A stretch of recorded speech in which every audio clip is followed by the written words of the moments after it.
So we began with the second half of the distributive property today. So the opposite of expanding is factoring. So we talked about how do you undo addition? The opposite of addition is subtracting. How do you undo multiplication? The opposite of multiplying is dividing. And since the distributive property is expanding, and that's multiplying, the undoing the distributive property involves division, and that's called factoring.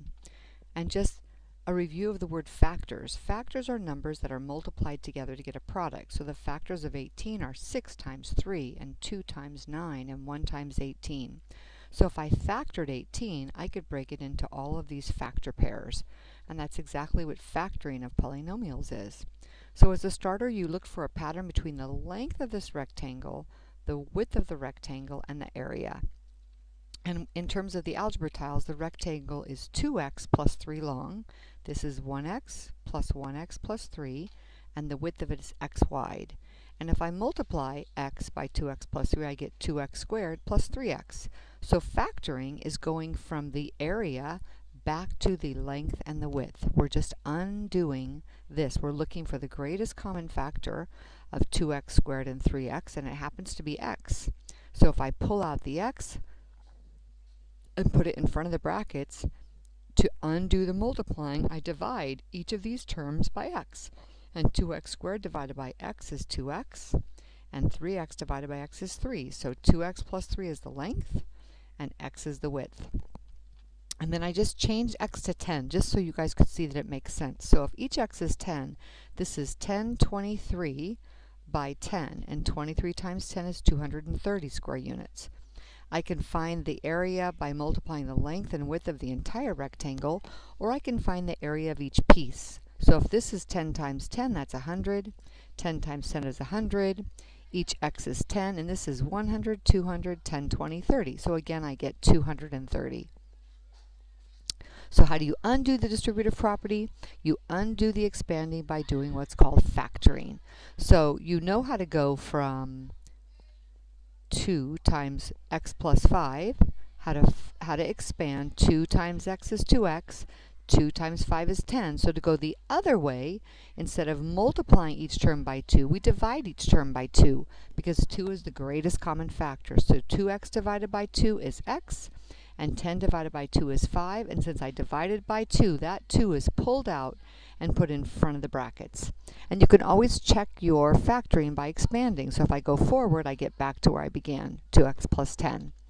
And then you practice 4x plus 8. The greatest common factor of 4x and 8y is 4. So 4x divided by 4 is x, and 8y divided by 4 is 2y. So I pull that greatest common factor out in front and leave the other term in brackets. So these are the factors that I multiply to get 4x plus 8y. So again, you undo multiplication by dividing. Greatest common factor of each of these terms was 3. So 3x divided by 3 is x, and 18 divided by 3 is 6. So that's how we got the factors 3 times x plus 6.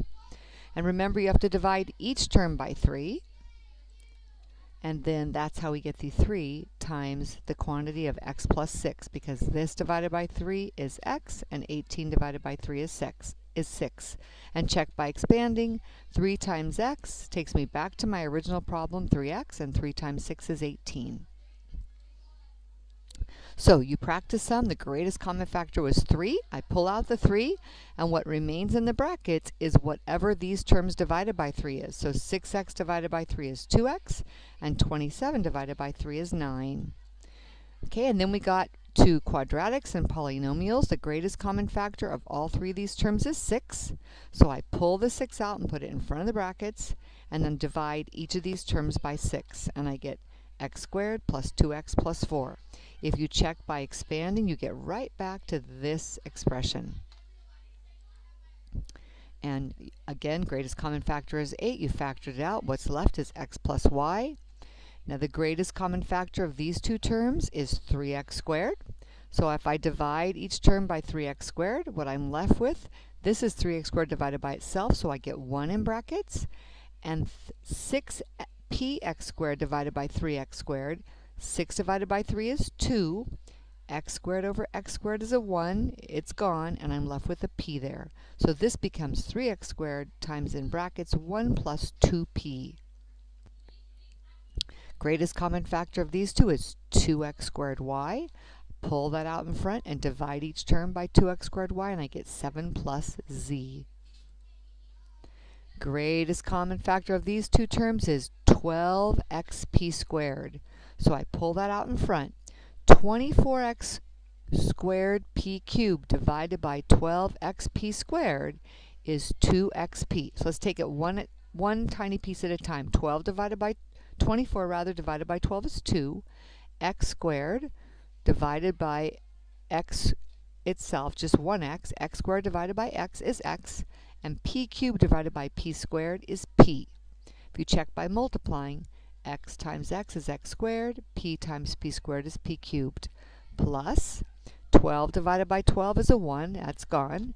X divided by x is a 1, and p squared divided by p squared is 1. So the only answer, this divided by itself, is 1. So that's what stays in brackets. So we checked this homework. We worked in ALEKS today. Here's what I'd like you to practice for homework. 75 to 76, 10 to 17, and 22. Remember, you need to finish the rest of your 3 hours and 15 topics by Sunday night. And you have a quiz next class on lessons 2.1 and 2.2. So watch the screencast and study for that.